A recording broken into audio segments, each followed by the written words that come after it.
Hello everyone, welcome to our live stream today. We're doing a GameDev.tv deep dive conversation about Risk of Rain 2 and a bunch of other things. I'm Rick Davidson. I'm joined by my buddy Tim Ruswick and special GameDev.tv instructor guest Grant Abbitt. Grant's also linked his YouTube channel, so if you happen to be looking at his channel saying, that guy's not Grant, well, this other guy, where are we on our screen? That guy down there is Grant. So welcome, hello, please, if you're watching live, ask your questions in chat, anything at all you would like to ask of us. We can do our deep dive. You guys ready? Ready for some action? I'm ready. Yeah. Oh, yes. So Grant's going to be giving us a lot of art input when we're looking through the game today. In particular, how you as an indie game creator can structure your brain to make good art and to be efficient with your art as well. And Tim and I are going to be keeping an eye out for any game design learnings and lessons from this game. So what do you reckon? Shall we get started, chaps? I'm ready. Sounds good to me. Cool, so this is Risk of Rain. I jumped through that first screen a bit quick.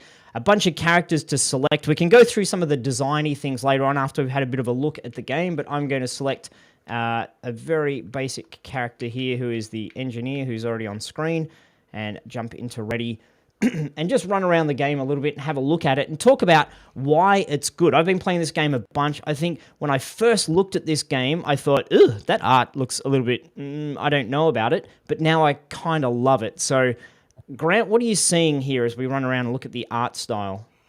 Yeah, it's a really interesting one because lots of people would call it cel shaded, but it's not really the traditional cel shading, is it? Because it hasn't got that sort of black outline that you used to. But you can kind of see an outline to the edge which defines the silhouettes and the shapes. And I think that's the important thing for me with this game. I was having a go at it today, really bad go at it because I think I lasted about 10 seconds or something. I'm just not very good at these games. But it's the silhouette, I think, that is the key to all this. I think, well, silhouette, color, and the effects as well, the sort of movement. What do you mean by silhouette, Grant? Like, what specifically are you talking about? That's a good point. I promised myself don't say that without explaining it, but I just did it. So it's the outline of the shape. If you think of a character's silhouette, if it was against against a light background and it was purely black, that would be the silhouette. And it's a really common technique in character art when you're sketching out ideas. You have a really good silhouette and then you build on that. So you sketch out lots of silhouettes usually, and then you build on those, the ones that you like. And you can see really a key outline in all the sort of monsters, the background, the character as well. It's got a really nice outline to it, and you can really define the shapes really easily. Is silhouette only shape, or does it also include color? No, the silhouette is just shape, but the other important aspect, which you point out quite clearly, is the color that it uses. So your silhouette first and then color, and it's very interesting. This sort of really dull, grim, foggy colors in the background, and then the characters having these vibrant, very saturated colors. Pops. The enemy really pops, doesn't it? Contrasted to the background. Yes, indeed. And I think if you do hit one, I don't know whether you're going to do that, Rick. But I can play the game properly. I'm just trying to do a bit of a demo. But yeah, I will. I'll hit one. But we can see it sort of the glow is sort of a Fresnel glow. That's nice. If anybody, Fresnel. What's Fresnel mean? Fresnel is the sort of the rim light almost to an object. It's a bit more deep than that, but anybody, a sort of Blender connoisseur will know what I mean when I say Fresnel. It's one of those key things that came in 2.8 when we had the principled BSDF shader. Anyway, I'm going off on one there. All the fun words. I don't know what they mean. But it's this sort of rim light that you get that is the sort of sharper reflections. It's difficult to describe, but it's kind of a button you can click almost to include that. But it's a nice effect for when you're hitting objects. I believe you've hit one now, haven't you? From a game design perspective too, like the feedback to the player to let them know that, hey, you've hit the object with the thing, that's super valuable, because sometimes you don't. I played games before where you don't really know if you're hitting them, and then if you don't know if you're hitting them, you don't know if you're doing damage. And if you don't know if you're doing damage, then you're wondering like, hey, am I even playing the game right? Like, is he immune? Is he not? Do I need a key? Like there's all kinds of confusion that happens without proper feedback. And this game looks really juicy. Like, it got the damage numbers, it's got the highlights, it's got a lot of stuff that shows you kind of what you're doing and the impact you're having in the world. Yeah. Well, and Yeah, as you can see, it's obviously a third person shooter. It's a roguelike game, so as soon as you die, that's it, game over, job done. And up in the top right corner, you'll see that the difficulty is it starts off at easy, and then as you progress through the game, it gets more and more difficult. So this is level 1. It's super easy. I'm not really trying to power through the level. I'm just running around so we can have a look at the different things and look at see how the highlight over the chest there is quite subtle, but it shows me that now I can open it, but now I can't. Now I can't. My turrets are getting in the way. This is the only character with turrets. He's the engineer, and I like to play him because when I play with my buddy Ben Tristram over in the UK, he hosts and I have lag. So if I try to do any precision shooting with the other characters, a lot of them are more traditional, point and shoot and kill. It's a bit more difficult. So the engineer has bombs you can put down, which is handy, and turrets that run around, follow me. So it's just a little bit of an overview of that part of the game. And the other really massive key part of this game from a design point of view is the items. So you open the chest. As you kill things, you get currency. What are the currency called? Dollars. And then you pick up items. Items are really cool. This is a shuriken, allows me to shoot, and you see the little star come flying out, the shuriken thing, like that. And that's the game really... there's so much enjoyment in the process of finding items and improving your character in a little bit of an unknown way. I think this is sorry, Tim, I'll just jump in there. I think this is a really good example of simplicity as well. Simplicity in design, and in a way, these graphics aren't complex to make, and you could probably reproduce them as fairly beginner, intermediate level in Blender. But having the ideas, making it work together, that's the hard bit, and having that vision as well. For sure. The stylized assets are... it blows my mind when I see a really good looking indie game, because so many times it's not very complex technically art, but it's very well composed. Like the colors are picked well, the composition of it. And I'm not an artist, so I'm probably not using the right words, but like just the general shapes, how they flow together. You have big and small stuff in the right proportions. You have colors that match each other. Like even the grass and like the green and the brown, those look really good together in the terrain, right? And they contrast really well with the character, like you were talking about before. I think it's also really noteworthy to show the level of detail when you're up really close. It doesn't look that great. It's not super high poly. You look at the flower there, it's or maybe you can talk us through how that flower's created, Grant. But the player's never doing what I'm doing right now. This is us, as game developers investigating it. But normally I'll see that flower at that distance. Oh, are we in the way? No, at that distance. Which is totally okay. You don't need to be precious about how does it look like that, which is often how it looks when we're in our 3D program or, we're creating it. We worry that it looks too hokey, but it's really important to note that this is how the player will see it, and that's how you should keep looking at your assets. In reality, they're going to run past it, right? It's like a 3-second deal. Exactly. I definitely think it's worth spending your time kind of where the player's going to spend their time with art assets, right? Character models are a perfect example. If they're going to play a character, you're going to want to spend a lot of time, making that thing look good. But something they're going to run past in 5 seconds, you can get by with less time there. Yeah, that was the one thing I was surprised about, those pink flowers around the place. And when I first played the game, I thought, do they have some sort of significance? Because they were so different to the rest of the terrain that I thought, am I supposed to pick one up? Is it a health bonus or something like that? So I was kind of surprised at that decision, really, to change the color. Do you notice that? Did you notice it the first time you played it? Oh, that's a really interesting point. I didn't notice it at all. Like, I didn't run up to it and think, oh, this is a thing I should pick up. I think, it didn't stand out to me as noteworthy at all. So it's really interesting that for you with your eye, you thought that was something of significance because the color punched from the rest of the environment. It could be the fact that I'm just not a particularly experienced gamer, so I was trying to pick up everything I could. Right. I'll just power through. I'll go find... At the end of each level, there's a teleporter, and that allows you to do the boss fight. There's still more things for me to go around and scavenge and pick up and items on this level, but for now, I'm just going to power through and do the boss fight and get to the next level so we can look at a different environment.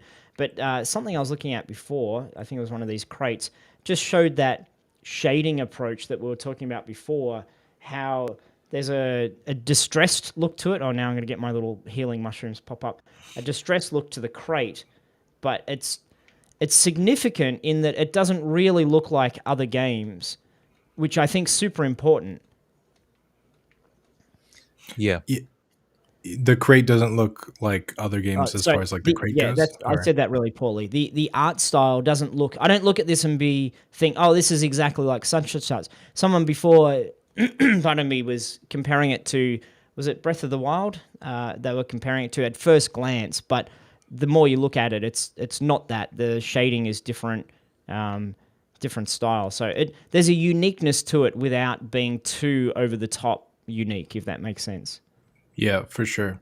We were talking about feedback too, Rick. I don't know if you can just get hit for a second, but there's a lot going on when you get hit that I think most players wouldn't pick up on. But there's a lot of like detail in it. So one, the screen flashes red. And that's something that when you're designing, for me, I found that like every time I try to make a screen flash red, I'm almost always like, this is way too much. The entire screen is flashing red. But then when you design stuff and you start to watch how people play it, you realize that they just don't realize they're getting hit. So you kind of have to like throw it in their face. Things that are important, like the health bar, and that's the end condition for the entire game. So like the entire screen is going red. There's like a vignette that it gets darker the more damage it does. There's a little bit of a screen shake. Did I get hit enough to then, Tim? Was that enough for you? Can you get hit and die? No, I can. Well, well, I'll just get to the next level so we can have a look at it, and then I will die and look at another character just for contrast. The game gets much more lively as you go on, so there might be more for us to look at just in the next level. It's cool too, by the way, that the turrets give the same feedback when they hit something as well. Yeah. Like that's something that has to be intentionally added, right? So like that's a really cool addition. Sorry, I didn't mean to. You were at full health, and I had to say something. That's all right. So I killed the boss.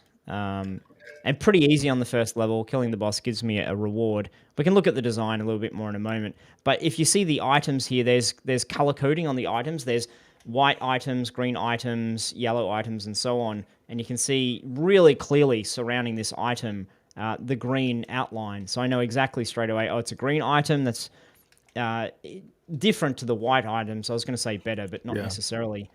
Also, from a feedback point of view, there's all these chests that I haven't opened yet while I'm fighting the boss until I've unlocked this teleporter. I need to stay in this red area until we get to 100%. Anything that's a collectible or a pick-upable or an openable has that red highlight around it. I'll just go run up to them and show you. It's interesting they use red. Yeah, well, red's saying you cannot do this. Like, I can't access it. It's not okay. Gotcha.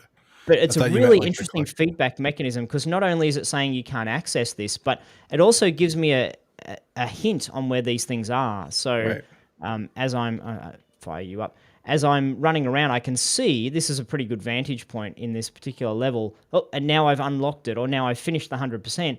Those red things aren't there anymore, and they're harder to see, those chests off in the distance. So it's a really interesting way of saying they're locked, but also you get some advantage to know where they are. Right. And it happens during the boss battle too. So it's a good design because you're about to leave the level, right? So it gives you kind of an additional thing. That's kind of cool. And there's lots of orbs. I don't know if you guys have talked about the orbs, but just then there's a bunch of kind of experience orbs that were flowing into me at the end of the level, or maybe they were money orbs. I'm not sure which was which. Whoa. I'm just looking at some of the questions in the chat. Do you have a specific point where you take questions? Because I don't want to jump on just any time, my friend. You if there's something relevant, go for it. Because someone's asking, Lottie's asking, what would you consider the most important ingredient in developing a desired atmosphere for map or environment? My initial thought there is it depends what you're trying to achieve with your map and your game. So it's all very dependent, very much so dependent on the gameplay. And that's where you've always got to start when you're designing a level. You've got to think of the gameplay rather than what looks good. I know you're as an artist, you're thinking, well, what looks good, but it's got to be functional all the time. So do you need to lead the player somewhere? Do you need sort of a choke point where they're going to get trapped in to make the game more exciting? Do you need to be able to see off into the distance? And as Tim was saying earlier about big shapes and small shapes can be visually helpful to lead a player into certain directions and things. So lighting too is a big deal, right? Like if you've ever given someone kind of an open world design, but you've got a cave and you got to put like the right like sun ray on the cave, that kind of stuff can just lead players directly into it, whereas making other areas darker. Do you see any leading lighting on this level, Tim? Is there anything about the lighting that says to the player, I should do a thing or go to a place? Immediately there's my this eye big goes to orb where over you're, here. yeah, exactly. Right there. It's kind of leading you there, in my opinion. Yeah, it's very subtle in this game. It's the lighting is quite unusual, I would say, because it's so dull everywhere. But occasionally you get these sort of glimmers of light, obviously around the character. When you hit something, you get quite bright Fresnel effect, like I was saying, and the objects have that different color as well. But it's got this sort of fog that goes off into the distance. It's almost quite depressing, I would say. Yeah, I think you'll see that a lot in like single player games, especially like Call of Duty campaigns and stuff like that, where they want the world to feel really big, but at the same time you're just kind of on this linear path. The lighting kind of pulls you in a direction, which is cool. Yeah, the fog effect as well is sort of a trick in a sense, isn't it? Because we don't see the distance then, and we can. It's a culling effect, which is if people aren't aware of the culling, you need to stop items being rendered in the distance because it takes up too much processing power. So they can use the fog to kind of narrow the amount of polygons in the scene. So the background here, some of the levels, there's a skybox that you can see. This one, it just kind of fades to the fog. And there's these items in the background, the big tall pillar things, I can't interact with them. They're outside of the kind of arena area, but they make everything feel vast and huge. The level itself is pretty small, but the inclusion of those things, I'll just see if I can run over to them and have a closer look. It just makes it, they're trees actually, there you go. It makes everything feel gigantic, I think, and a really interesting use of that fog to fade at that high level at the top of that. So again, it's the trick. You don't have to have fog in your level, like the player doesn't need to be sort of running through fog, but this use of fog really allows you to have your world feel big without having to create the big. So if I jump down there, I fall and die, and that's just the outside. I can't get to it, so to speak.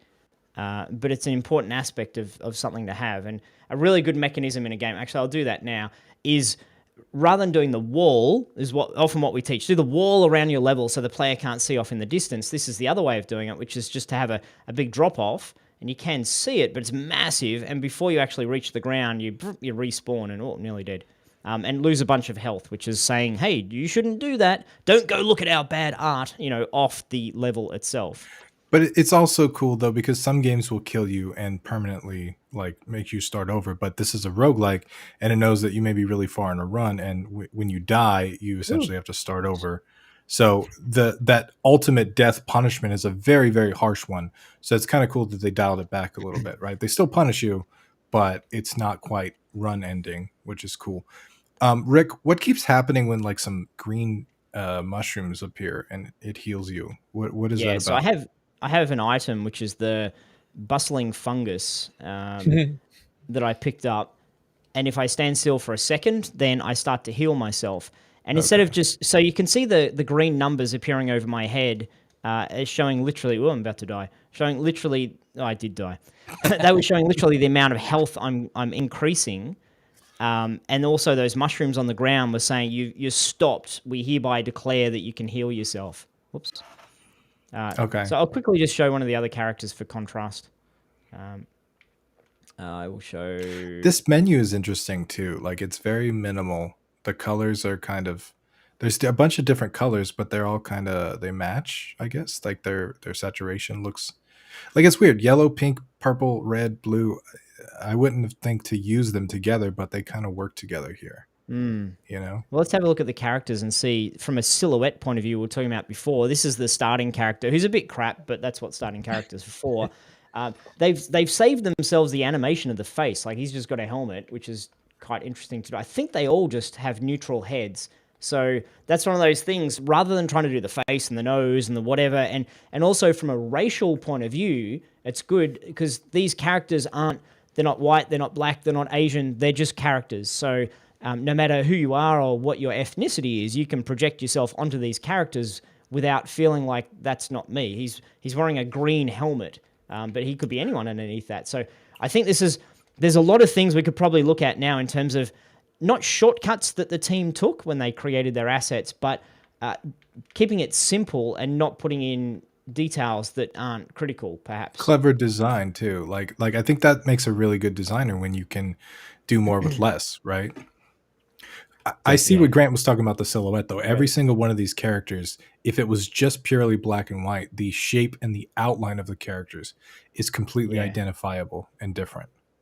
Yeah, someone was commenting as well earlier, is the silhouette important for posing? And yes, it's absolutely vital to get that sort of silhouette correct when you're thinking about the pose of the character as well. Yeah, that's a good spot from them. Yeah. There's a simplicity in, say, that fern there on the side of the tree. I mean, that's pretty simple. We can all take a couple of Grant's courses in Blender for 3D modeling, and you can create that fern, this tree, this grass, the ground. This rock is pretty straightforward when it comes to modeling. It's there's a whoop. Oh, that wasn't supposed to happen. That didn't last long. Let's have a look at some of these assets. Like maybe talk about, Grant, what you think is happening in terms of polys or complexity for some of these just environment assets, rocks or trees. Yeah, it's very low poly. It's not that low poly style which some people are used to, which is very blocky. It's still got detail in the plants. So there are several polygons used for each sort of frond. Are they called fronds? Why have I got that in my head? Is that the right Too word? much talking. And the things like the ivy type things coming down, they'll be fairly detailed. But generally speaking, it's very low poly, and it's more to do with this sort of splotchy artwork that's on the environment. To use the technical art term, splotchy. Splotchy, yeah. Yeah. Well, I love this texture. It's just one. I was going to say repeating, but I'm not so. I don't know if it is or isn't, but it looks like grass. I'm like, okay, there's grassy, rocky kind of stuff, but it's more interesting than a standard kind of repeating grass single texture. So do you think this would be multiple textures layered on top of each other, or one texture that's been created in an art program that's just sort of slapped on? Or is this procedural, you think? I think it's most likely to be procedural, but I'm worried I'm saying the wrong thing there. But I think it's procedural because it just lends itself so well to that sort of procedural design, and it's sort of layers of procedural noise basically. And you've got as Tim's saying, the big shapes and the small shapes. You've got these tiny little rock-like stones sitting around the place, which break up that sort of big what looks to be a sort of procedural or very repetitive in a sense design. But it doesn't seem repetitive, does it? Because you've got those tiny elements, the grass, the stones, and the rocks. What I always found difficult when I was trying to do landscapes like this with minimal assets is to still create an interesting look with so fewer objects. I'm amazed at how well they do that. And they manage to, usually I'm putting loads of grass around the rocks to stop, that harsh line that you get when the rock joins the floor. You have to put loads of grass around there or bushes to hide that line, but they just go with it and they sort of almost embrace it and just put like a flower just here or a piece of grass just there, and you think, oh, that's not going to work, but it's working really well. I think again, it's the fact that the colors are so muted that they kind of blend together quite well. Yeah, you know, the other part of that is the gameplay aspect of it, right? So like the speed of the game kind of matters with the art style too. The more time you're going to spend in an area, the more like stationary you are, the kind of more you have to perfect some of those details. But this game seems like it's a very run and gun, very quick, fast paced game. And so the details like we were talking about with that flower, you most of the time can go kind of just under the radar because, you know, you've got monsters coming at you and shooting you and you got to run around. The game is a lot more, yeah, and I think that's a good point, Tim, for us to choose our priorities. So this game does the silhouette very well. I can see this is the path I need to run down. There's a cave to go through. There's the stuff off in the distance. The enemies pop really nicely over the top of the background. So things like putting grass around this rock here aren't necessary because in general gameplay, you're just sprinting past that rock. All you need to know, Right. rock I can jump on. You're not looking at this edge here. But I think as well that edge doesn't look so bad because the lighting has an overall dull look to it, an overall kind of foggy, dull look to the lighting. So this isn't as obvious. And the Right. shadows, I think, are subtle. So there's a shadow on this tree here, but I'm not really noticing the shadows as I'm running along. So I think that subtle nature is really interesting. Yeah. And the When it, details. Sorry, go ahead, no, Rick. that's right. I was gonna say the details. Not only are they not necessary, but they might actually detract from the gameplay at certain points. If you add too much detail in certain areas, you pull focus to those areas, and you don't necessarily want that in a game design perspective. You're pointing out that cave, right? That's been designed like that to pull you through that cave, and if you add too much detail behind you, you might pay attention to the wrong spots. So that kind of stuff is Yeah. super important with game design. So I also want to note I picked up a red item. Red items are equipment items. So now you can see down in my bottom right hand corner, I've got my Y key because I'm using a controller on my Y button. Sorry, has a character in it, has a thing in it, which are sort of powerful. Every other item or all the other items, you can have as many as you want, and they stack. So you can have an item that makes you run faster, and you can have 20 of those items if you play the game for long enough, and then you can run really really fast, like about I don't know 10 times faster than I'm running now. It really the game allows you to become a superhero by really giving you some massive leverage on these power ups. But the one I've picked up just then is equipment. I can only have one of those, and this one's quite an interesting power up or equipment item because when I use it, which I'll do now, it creates a clone of myself that's called a gummy.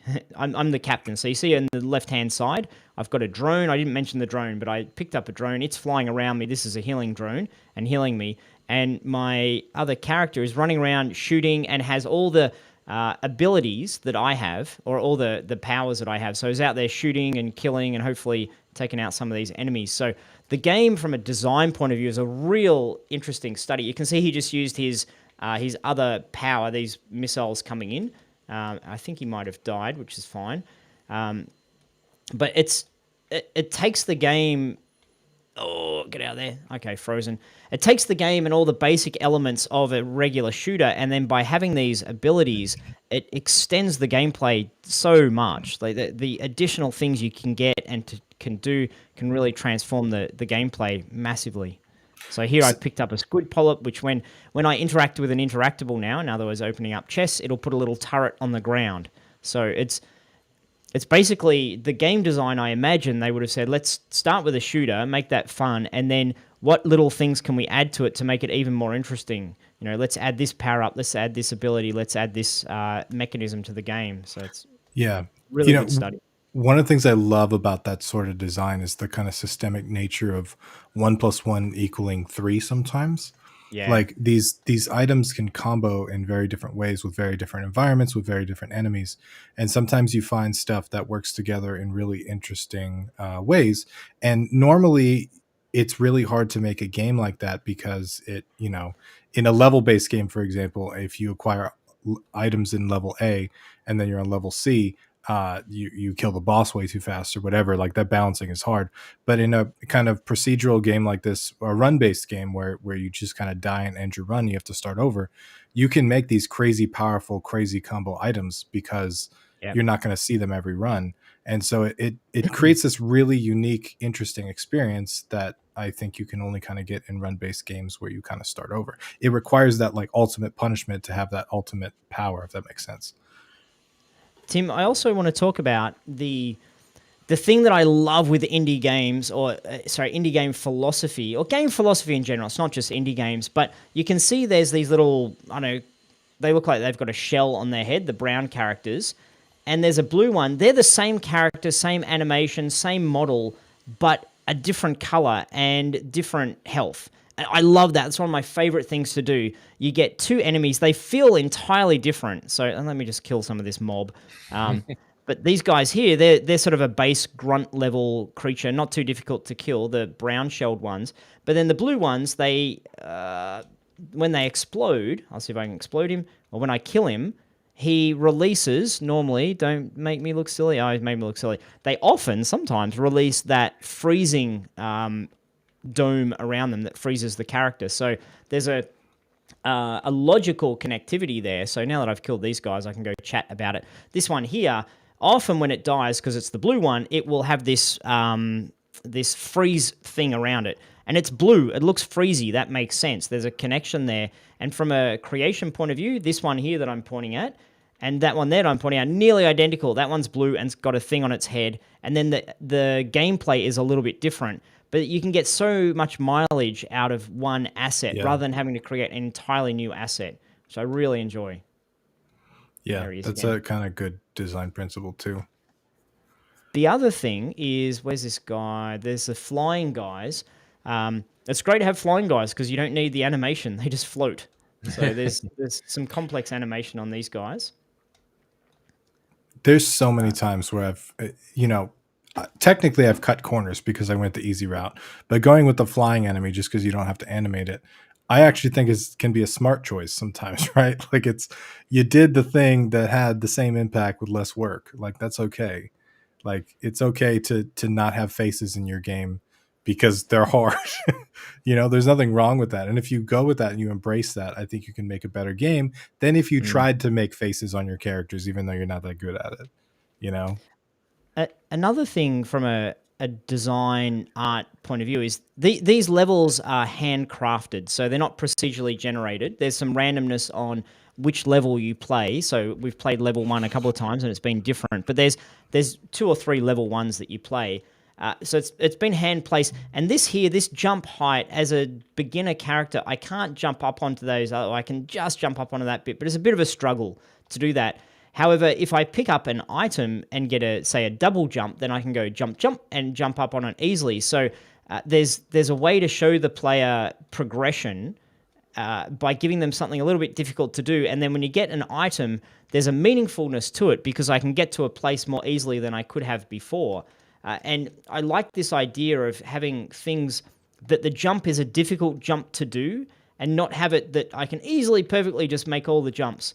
And you play a lot of beginner games out there, and the platforms seem really precisely placed so that I can easily go jump and jump and jump. And I just like this design idea, level design idea of make the jump a little bit difficult to do sometimes, particularly if it's not critical. You're not going to, if you slightly miss it, you're going to fall to your death. So, and same with these rocks. They're a little bit difficult to get up to. So you feel clever when you make it up there.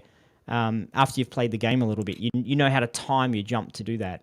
That's an important point too. I think we're so used to jumps in games that so many players just kind of throw that in their game. They're just, I'll make the player jump, but they don't actually think about the philosophy of the jump, what it's for, what it does, how it interacts with the game.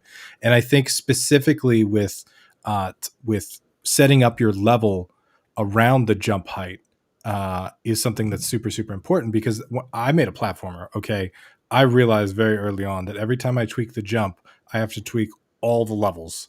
And I was building more and more levels and it got very complicated. So like you have to get your character controller sorted out early on. You have to understand like what the capabilities of the character are. And you also have to understand kind of the implications of changing some of that stuff down the line once you've built some of the levels.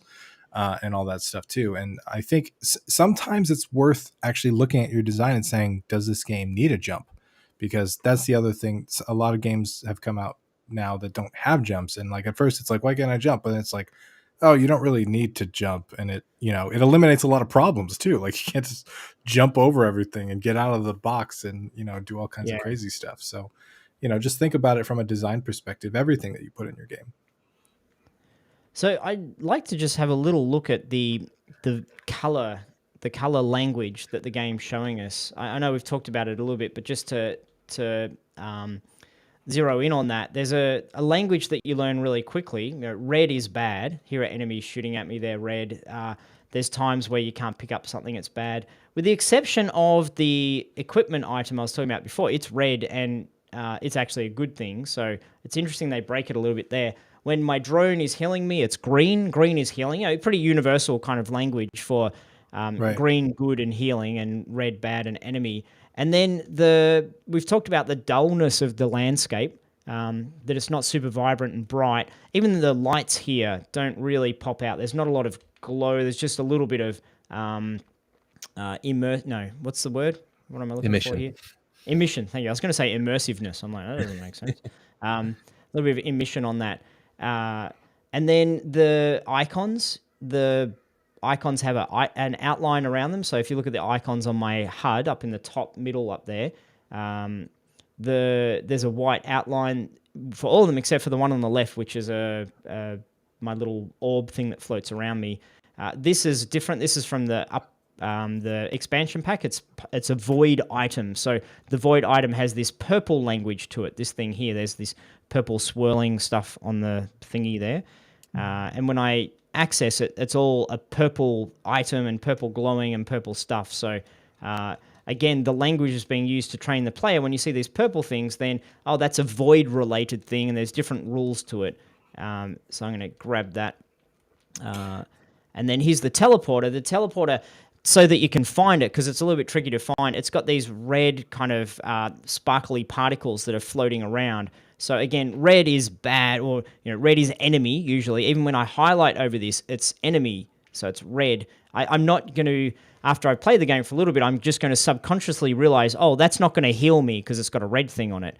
But it's not going to damage me immediately because it doesn't give me those signals either. But when I click on it, then we get this event, and the whole screen goes a little bit red, and then we have this enemy that we're going to fight. So just the continuity of the visual language, I think, is so important from a color point of view. It allows the player it feels right in your game rather than being confused about what's going on in your game. Totally. So I want to touch on what you kind of just said. There's kind of two general design pieces of information that players kind of gather, and one is like the design knowledge that the game gives you. So like when you get hit by an enemy and your health bar goes down, you're like, oh, that's bad. Like the game is telling you that thing is bad based on a variety of effects and stuff. The other things are called affordances, which is information that you bring in from outside the game. And so like the color red being bad and green being good is an example of an affordance, because that's kind of stuff that you know from just interacting with the world that you would bring in by default. You got to be careful with affordances sometimes, because red is a cool color, and if you use it in the wrong spot, people think your door's locked or whatever. The other part of that too is you were talking about the item equipment and the different colors and the different rarities. So I experienced this with Destiny. Is I had never played kind of an RPG or like an MMO type of game with the different color tiers of equipment, and I didn't know that was a thing. So for the longest time, I'm like, I don't know the difference between white and green equipment. Like green seems better maybe, but especially when it was like purple or yellow, like purple seemed really good. And the game didn't actually tell me that, but everybody I talked to was like, no, this is the tier list. And I'm like, oh, they brought that in from outside the game though, right? Like they understood that from different games and from stuff like that too. So when you do have an affordance in your game, just make sure that it's either explained in some way or that it's intuitive enough to not worry about. I think red and green, for example, are affordances you can safely use anywhere. There's even, and I want to build upon what we've been talking about. This character here, I don't know if everyone noticed who was watching, but this was another one of our little kind of crab shell guys. But he's green. It, again, feels like a different character, but the model's the same, the animation's the same. This one's green. It can heal its allies. So I don't know if you guys spotted that while it was happening, but that one was healing its allies as it was running around. And there's consistency there. So green heals, but it's an enemy. It's not healing me, but healing its comrades. And I dropped down as my character. Oop, I've dropped down. Speaking of dropped down, can I get back up from there? Blue freezes and green heals. Yeah. Green heals, red damages, etc. Can I run along here? Might have fallen down. Oh, there's a there's a thingy. But it's cool. The green of those enemies has that consistency. I'm trying to talk and concentrate at the same time, not doing the What's best. interesting, even like the health bars, right? They'll start out as green and then they'll change colors as you kind of go down, which is Yeah. a cool kind of reinforcement of the idea that green is good, red is bad. One of the items that I picked up was an item that gives me this kind of minion that runs around with me, and even the coloring. So the icon above its head is that bluey color, whereas if there's enemies, I forget the color now. It's red, maybe an icon, or maybe there's no icon. There's this little. Can you see it there on your screen? That little kind of dot above its head, which Yeah, says he's on barely. fire. And my drones that are zinging around, I believe they've got that as well. So. And I think when he was fighting or battling, he had a little bit of a green sheen to him, or a more neutral sheen. But that's interesting. Again, the visual language on that. I Yeah. Sorry to interrupt, but I want to point out his animation is clunky as hell too, and like nobody really cares in the aspect of the game. Like, yes, it's not the greatest animation when he moves around and all that, but yeah, it's one of those things that again depends on the speed of the game. If the game is super fast paced and it's got this like low poly kind of style, it's more acceptable. Yeah, exactly. And he's clipping through the ground a little bit because Yeah. it's hard to have that proper IK. Grant, anything about this animation that is noteworthy? He's bipedal, but kind of not. He's got legs and arms and seems to be running with the arms. Is that just taking a bipedal character, like a humanoid type character, and just giving long arms that you can drag along the ground? Yeah, that will be just by design. So they'll have looked at things like gorillas and so forth, and modeled it probably on those, and taken. You can see the sort of weight transfer and the top heaviness of the arms, and that's quite a clever way of using the animation. It is very difficult though with that animation to make it work with the environment completely. So you do get that sort of clipping through the environment. Someone was asking actually as well, as we're on the animation, about clothing. And you can see that the captain, is it this character? Is the Yeah. Yep. They have got clothing which does move very slightly, and it's mainly just about keeping it simple. You can see it's just the bottom of the coat that's moving. So it's got obviously some rig to it, probably a couple of bones, maybe three, just wiggling slightly when he moves. And it's all you need to create the illusion that that is a big, heavy coat. And it almost looks like the rest of the coat is moving. He's got some, what is that sticking on the side of him there? Can we go around to the front of the character anyhow? Oh, we can. That's cool. What are those things? Mushrooms or something? Yeah, so the really cool thing, whenever you pick up an item, this we haven't touched on this yet, but when you pick up an item, it gets attached to your player to give you that visual cue that I've got this particular item. So we'll see if this chest over here has an item in it, and then we can see well, this might not be, it's a red one. So, this is actually, this is the best item you can get for the engineer, but I'm not the engineer. So it allows me to shoot more rockets. When I pick that up, is that sticking to me somewhere? That one didn't, I don't think. Let me see if I can find an item. So anyway, they're the items, and you can see I've picked up a dagger thing that's sticking up in my shoulder. This coffee cup makes me run quicker.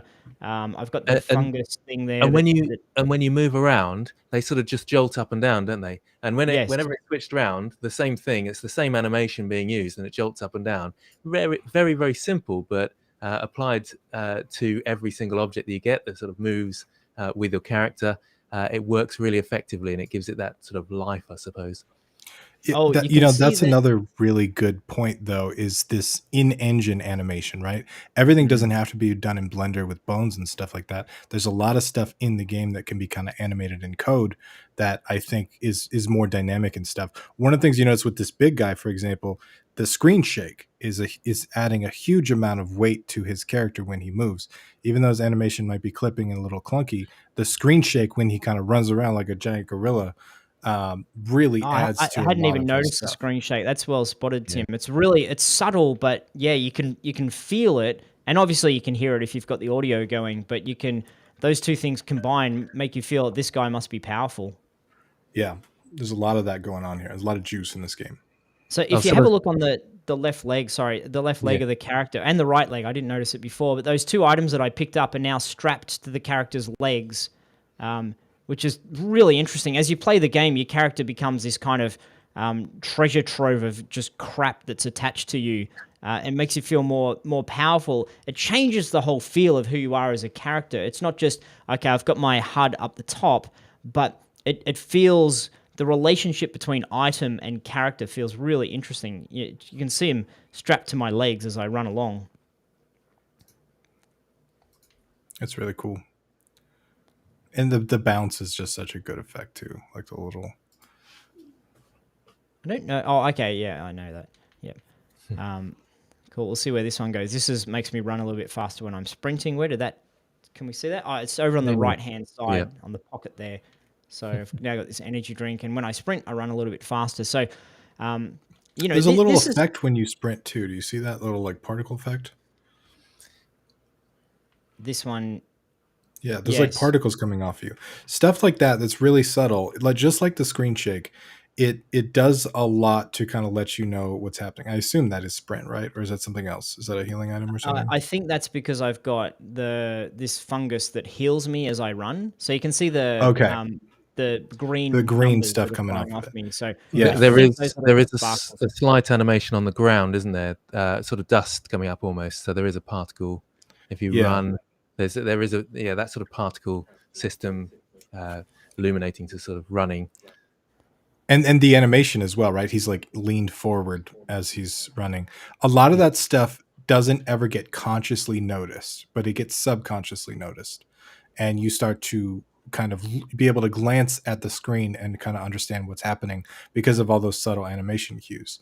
And that's one of the things I kind of learned in game design and art really too, is when you're doing stuff like that, you almost always want to over exaggerate than under exaggerate any kind of animation, because like a lot of that stuff, if it's too subtle, even though it looks a little more realistic sometimes, it'll get missed. Whereas like leaning completely forward, almost like he's going to fall when he sprints, is kind of unrealistic, but it's a lot more identifiable and it makes more sense in a game context.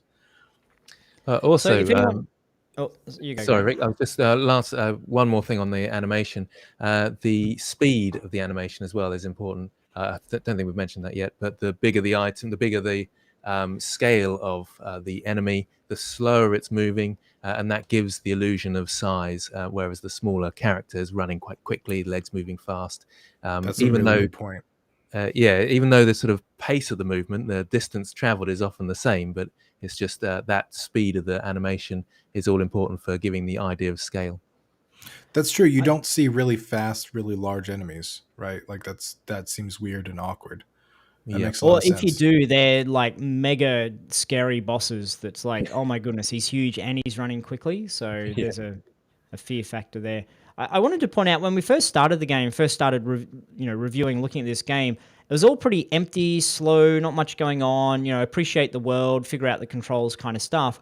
And I'm not killing the enemies at the moment. I'm letting them build up. But the game, as you go on, if we play this for another half an hour, you would see moments like this where you're fighting a boss battle. There's so much stuff going on.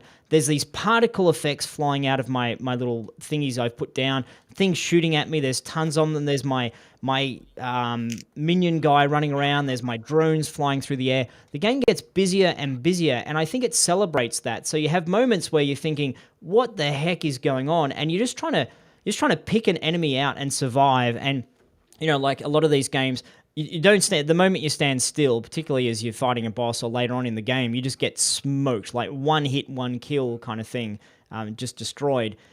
But so it gives you this frantic, oh my goodness, I've got to, what's going on? And I've played a number of multiplayer games where you have both players or all the players just basically saying, oh my God, and running around and trying to escape and jump and watch out. And the game celebrates that and visually just makes it feel crazy and out of control. And I think that's the skill in the balance. So if you're making a game, you don't want to have that crazy all the time, because it loses meaning.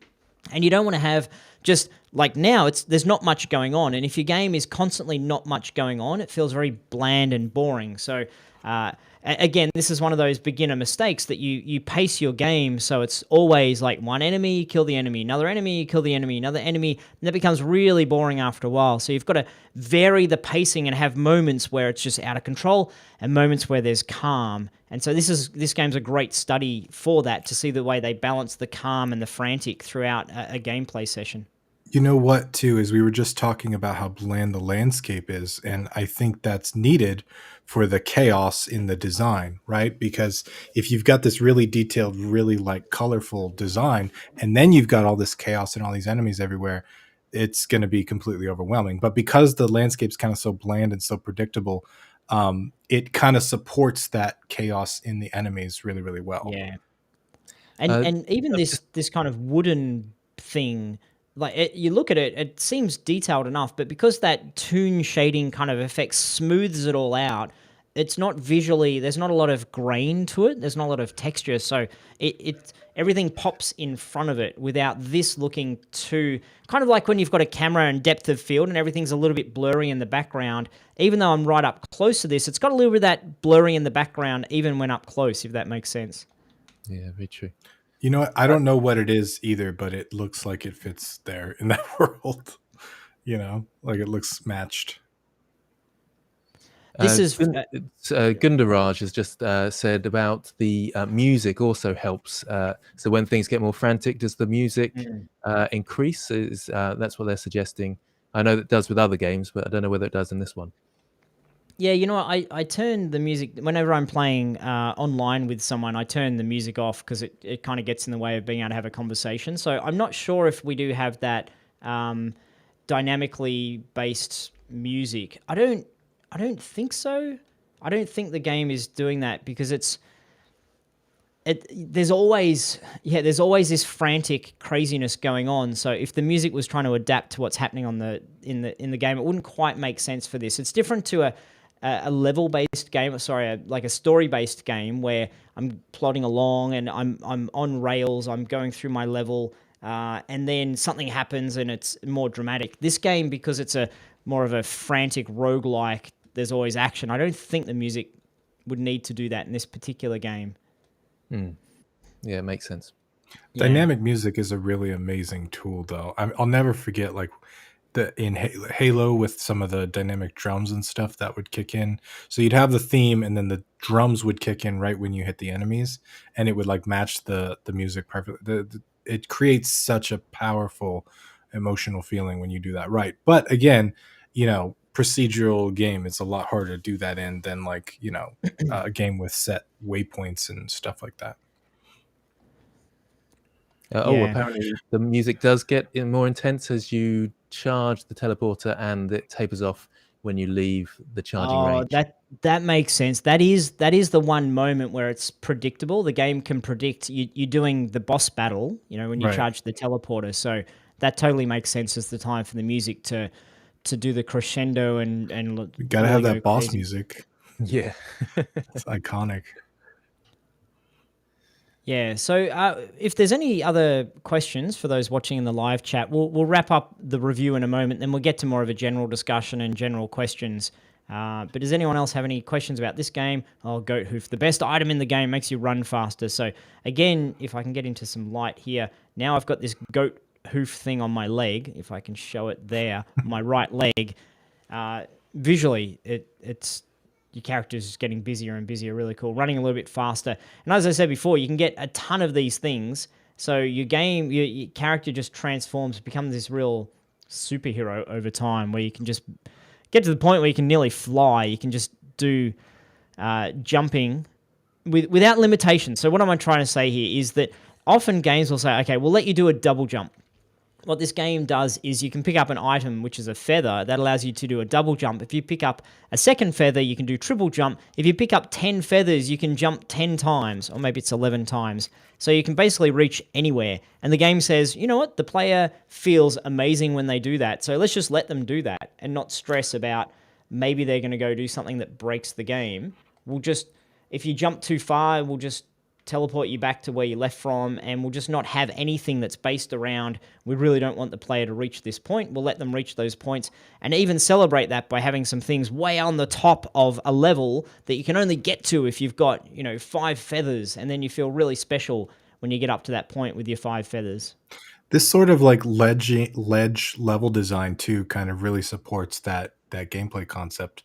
as well, Yeah. right? Like you could totally go around and go up the ramp if you don't have any feathers, but if you've got 10 of them, you can just leap up there, and that kind of Oh, really adds to the power dynamics. exactly. If you have one feather on this level, you can just double jump on all those bits that I've had to run around. You can just, yeah, you can navigate it so much more quickly, and then you feel powerful. You feel good. So you want your players to feel at the start not necessarily vulnerable, but you want them to calibrate to, okay, I can do certain things. This is not too bad. And then when you give them a power, it needs to be significant. It needs to be something that they then say, dang, that's amazing. Speaking of amazing, I just picked up these bundle of fireworks. Now, every time I open a chest or anything else, it shoots out these rockets that go off and find the enemies and destroy them. So that was a thing that I've gone from, I'm used to opening the chests, and it's all cool. I can open them and I get a thing. Now when I open it, I get this really amazing moment of, look at that, the things flying everywhere, chests or barrels. Someone's Which just is really saying neat. that the loader has a grappling hook that allows you a ton of mobility from the start. So the different characters have very different sort of usefulness and abilities. Really Is that the different. case? Which is great for replayability, because I've played as this character and the engineer in this playthrough, but if I was to go and pick any of the other characters, then the gameplay style is different. You might play more tanky, you might play more snipery, you might play more like a carry glass cannon. That's what I'm after. So there's all these different play styles. It makes the game very dynamic, and you have to unlock the characters. So you've got a reason to keep playing over and over. I want that other character. My reason to play at the moment is to try to find the teleporter. But yeah, the way they do the characters is really, really cool. They're different play styles, not just different sort of things you can do, if that makes sense. Yeah. And characters are like one of those things in games mechanic wise that are not crazy complex to do, right? Like when you're designing a game and you're building all these mechanics, like, oh, a grappling hook, oh, a thing, like it's not crazy complex to create a new character that has that ability as a starting thing. I think it's a really cool way to add kind of meta progression and replayability and unlocks and all that stuff too. Obviously, in a 3D game, you've got the character model, which can be complex. But I know I make a lot of 2D games, and sometimes the new character is just kind of a portrait, right? Just like a 2D portrait of a dude in a low stylistic style. So you can do a lot with that kind of thing too, to make for as far as replayability goes. And a really good point in the chat from Rusty Ricotta. Over the course of playing, you slowly gain power, but when you die and restart, the difference is stark and you feel quite powerless. And I think that's important in a roguelike. You need to feel vulnerable. You need to feel like at any one point in time, I could just get one shot killed, and I better stay sharp here. And that's what the game does really well, because they're encouraging you to play and then, die, play again, die, play again. So I'm starting to feel pretty powerful. If I was to restart, I'd think, oh my goodness, I'm a bit useless here. I can't do anything. I think there's a magic in that. You've got to embrace that and not be worried that, oh, when the player goes back to the start, they're going to say, oh, I'm useless and whatever. You need to make them feel a little bit scared and vulnerable. I think that's super important. Yeah, it's balanced like with anything else, right? Like in order to feel powerful, you have to feel vulnerable at some point. In order to show scale, you have to mess with speed and stuff like that. Have you guys seen the teleporter? Anyone watching live in chat? I haven't. I've just been studying the game and the art and running around. And to finish the game, we need to find the teleporter or finish the level. So I just want to finish the level, have the last boss battle, and then we can wrap it up. But anyone in chat seen the teleporter? Anyone who knows this game? The little sparkling red dots. It wasn't right at the very start, was it? No?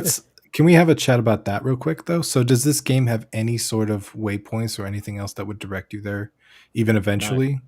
No. So you have to find it completely on your own. And the game gets harder and harder and harder as long as you stay and hang out. Yes. Yeah. Okay, So I never managed to find a teleporter. I was that bad. When I first started playing the game, I was very frustrated because I just ran. Oh, this guy's a tough guy. I ran around and around and around trying to find the teleporter. I couldn't find it. I didn't know the formula, And then eventually I discovered, I looked up online, the formula is that it has these little red particles that it emits. So you just have to look for those in the sky, and then you can find the teleporter from that. But sometimes the teleporter is a little bit tucked away and the particles aren't floating up in the air. So Right.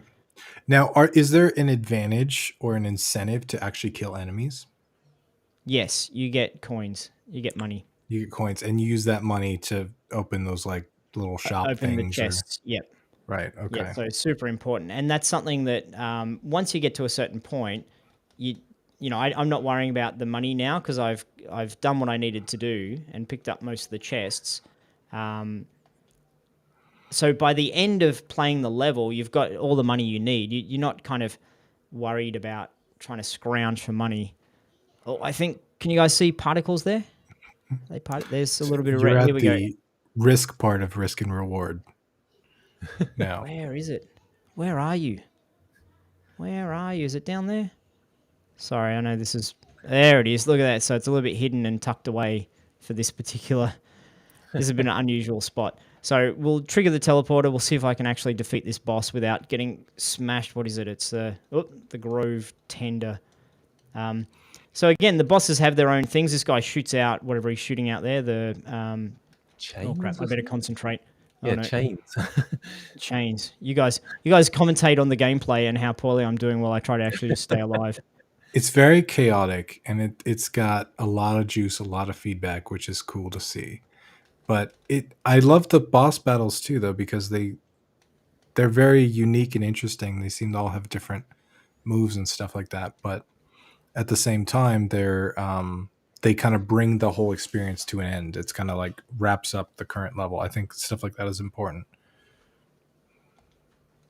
Whoop, I'm so going to die here.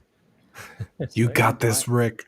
Oh, I was really hoping... this. Crud. Oh, no. Well, the game is brutal in that I just died, which is great. I love that. You feel the vulnerability. There's a disappointment. Oh, I was only at level 3. There's so much more to go, but I think that's great that it just smash. That's Let's what a take... roguelike is supposed to do. Oh, sorry. We're good. Are you playing with a controller? Beg your pardon? You're playing with a controller, right? I am. Yeah, you can do controller or mouse, but I'm playing with a controller just because I find that my hand on the keyboard starts to become like a claw after a while while I'm doing the WASD. One of the things I want to point out too, this is just a design sensibility and doesn't have too much to do with the game, but this game lists its controls on screen. So A to accept, you see in the bottom right, or profile or whatever. A lot of game developers, AAA seems to get this, like they know that you've got to do this. But a lot of indie game developers don't like to list their controls out. And if they do, they don't like to list them out for controller or for keyboard and have it auto change and all that stuff. Stuff's a lot of work, but it's super, super important because people, even if you have a tutorial and the tutorial tells you exactly what to press and what to do, having the controls on screen like this everywhere you go can help a player pick up the game at any point or put it down for 6 months and come back to it. That stuff is super, super, super And if important. I wiggle the mouse... does it change? It went away. Like the controller controls Right. went away when you did that. I guess because there's nothing... Well, I'll go back and see. No, it just says you know how to use a mouse. But in here, if I click the controller, then it gives me those controller things back, which is kind of that cool. is a beautiful thing. I did that in Philophobia. It was a ton of work to get that running, but it makes a big difference for playability. I just want to have a quick look at this art. Is there anything else we should note about this art style while we're not being chased around by creatures and being shot at? Grant, this is just a little slice from this level, which I think is cool that you can get in there and have a little bit of investigation of it. It's a little bit unnecessary, but just a little bit of polish. They might have got it pretty cheaply to be able to say, well, let's just let the player navigate around in this little preview. It's very interesting because if we can go around to your right, sort of pan around and look at this arch that we've got in the middle there. It's got a texture on it that looks as if it's reflecting light. It's sort of splattered on there. It's a very strange way of doing it, but it's very effective as well, isn't it? It's sort of like shading, isn't it? Sort of cartoon, a bit like cel shading. Is that hand painted or is this some sort of I think so. Yeah, I think it is. I think that's hand painted because I was looking at the items whilst you were moving around and just looking at the techniques. You know, those little sort of dinks and just tiny, tiny little notches in there. That's all very sort of a hand painted style. I mean, you could do it procedurally, but it really does look quite hand painted. So it may well be. It's tricky to say because there's programs like Substance Painter out there that mimic the effects of hand painted design and style. So I could be wrong, but it looks very hand painted. And even that rock there, that just looks like they got a brush and sort of splattered some green on the top with an extra layer, and those lines down the side. It's very artistic and almost like a watercolor, isn't it? Sort of just splattered. Yeah, it is. Yep. Yeah, it's great stuff. But I think the whole point of this investigation from an art point of view is it looks slightly different to everything else we've seen. Like I said at the very start, when I first looked at it, I thought it was a little bit kind of kiddie, cartoony. I didn't quite get it. And for me, it was a bit unusual, but that was a good thing because I paid attention to it and it said, I'm different. I'm worth paying attention to, I think. So, it's different is good, but it doesn't have to be revolutionarily different. A question someone was asking, is the lighting baked? It certainly is here, and I think it is within the game as well. It just speeds things up quite considerably when it is baked in like that. So there's no moving lights, so there would be no reason not to bake it in. Wonderful.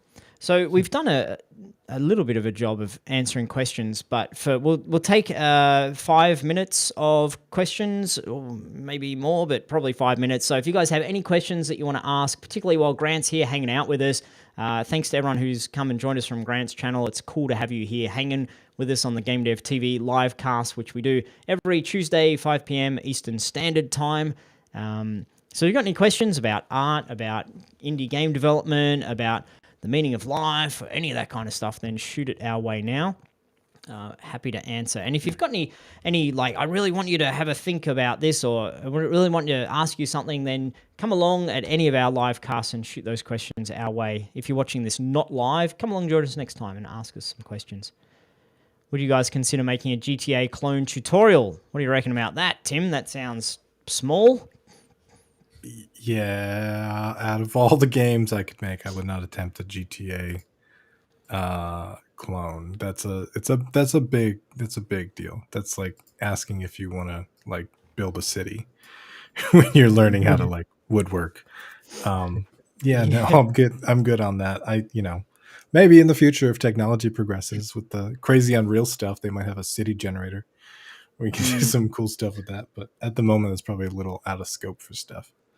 So from Rattlehead, hey Grant and Rick, I'm working through the Dragon tutorial on Udemy right now. I got the rigging done now. I just have to do the parenting and posing. Awesome. I'm glad to see you're enjoying. It was a different sort of course we did where Grant and I were just working through the flow in real time of making a dragon. And why was it a dragon, Grant? It's because you and I were trying to figure out what animal people wanted us to make. Do they want to make a horse or a giraffe or an elephant? And they're like, dragon. Like, well, it's not really an animal, but okay, fine. So dragon was what everyone wanted. Can I ask, how did you get that text to just suddenly appear across the screen like that? That was awesome. Magic. It's amazing.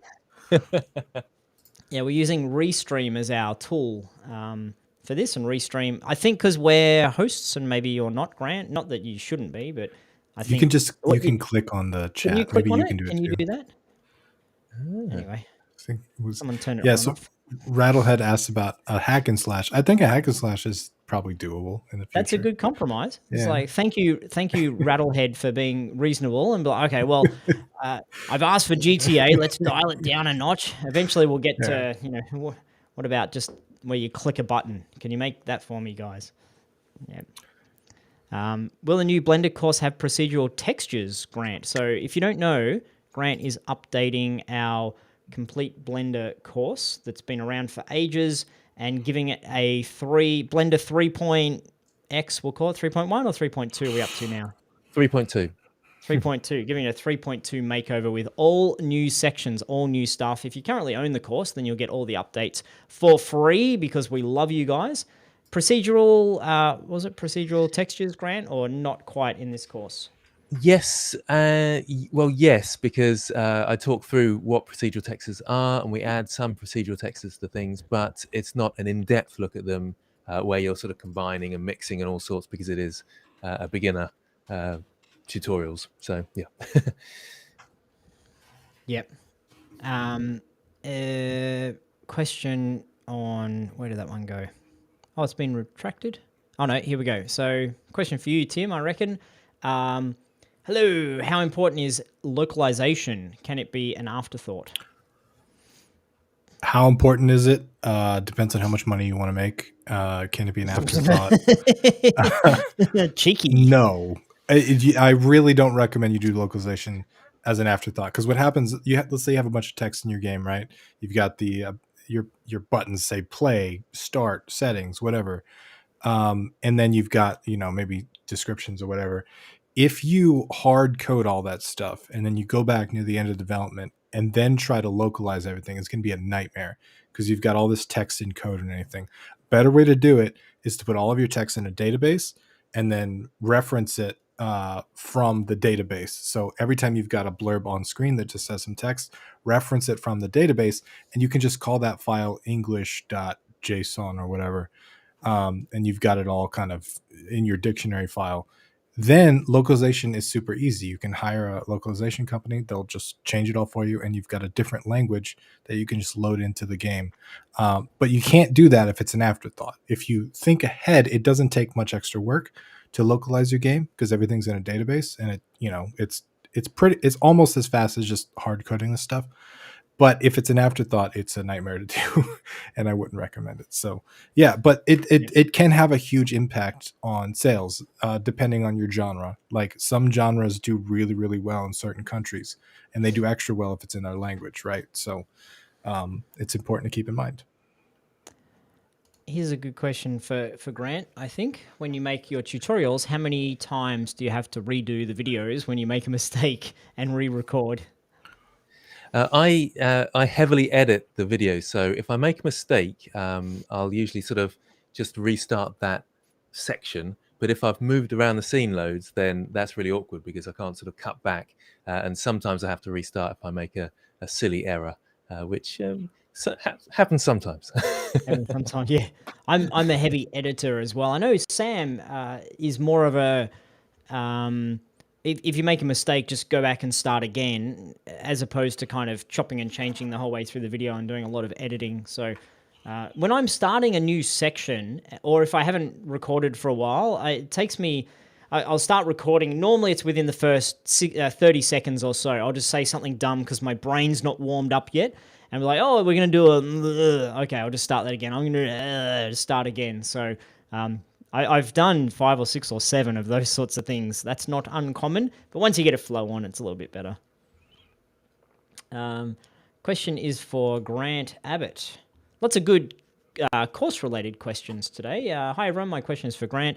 Are you considering about making a course on hair cards? First of all, what's a hair card, Grant? That sounds like something I might need. Is it going to give me a little bit of like... Yeah, you definitely need one of those, Rick. Need some of yours. Can you just pop it in a parcel? Cut off some of yours and I'll glue it on. Like, let's share the love here. It's a bit selfish. You've got all the hair and I've got none of the hair. I think one of our first comments on the stream was, "Look at these 3 beards." Oh, really? We got it in the other side of our faces. Yeah, look at the 3 beard. Would you guys please put in a bit of effort? Yeah. But hair cards, so they are graphics of hair, and you sort of have strips of hair. Let's say I've got long hair, and they come down, and so you've got sort of strips of them, and you pile them up, sort of thing, and it looks like hair, and you can animate the hair flowing and things. It's tricky, and I haven't found a good free program to make the hair strips in yet, and I looked into it and paused and haven't gone back to it, so it will come eventually. Hair seems really complicated. Like, it is. It's all right. The hair cards are fine. When you come to animate them, you've got to have a sort of a rig, and there's different ways of doing it. There's sort of what are they? Sort of string type bendy bones that you can use. And is that then passable? Can you put that into a game engine from Blender and all those sort of things? That's where it gets really tricky and frustrating. So cloth simulations, that's what I was trying to think of, you can use. But again, is that you can't pass that on from Blender to Unity, or Right. so it's tricky when you get to those bits, and that's why helmets. That's what you need to go for. Just everything's with helmets. Helmets, or just make them a robot head, then The you're robot good. heads, or really stiff hair, like mine doesn't really do much. Like a mohawk kind of or, deal. Just make it. or Rick style hair, even better. Yeah. Mine, you know what? It's awesome. Don't need to brush it. Don't need to, any of those things. It's great. Low maintenance. Just like me, Grant. Low maintenance. Cool. Do we have any other questions here? Any other ones we need to get through? But this is interesting. I'm not sure the answer to this. Do any of you use Quixel Mixer? I decided to pick it as my texturing tool and quite really like it. How is the general consensus on this software amongst professionals? I know Quixel in terms of the assets that we put into Unreal, but I don't know Quixel Mixer. I think I can't remember why I looked at it and I chose Substance Painter, because there was one key function that Quixel Mixer didn't have, and I wish I could remember it right now, but I can't remember what it was. But there was something that was, so I think it's the same for the pros. They would be using Substance Painter because of that one feature, but I cannot remember what it was. Was it resolution or layering or something like that? There was something that was kind of essential. It might, but I haven't looked at it recently, and maybe it's sort of been updated and they've got that functionality. Or was it UDIMS perhaps? But well, I'm just babbling now. People in the chat are saying baking. Is that it could have been baking. It could well have been baking, and that's a big no, because if you're going from high poly to low poly, Substance Painter is lovely. You just take your two models in and kind of press the bake button. If you try and do that in Blender, you've got to set up this texture and this map and make sure. So just a real pain. So it's a very nice feature of Substance Painter, and I think that may be the reason. I can't remember if it was that, but there was one particular feature that Quixel Mixer didn't have, and I think it was the same. Pros were arguing why it didn't have it, and why you shouldn't be using it. Yep.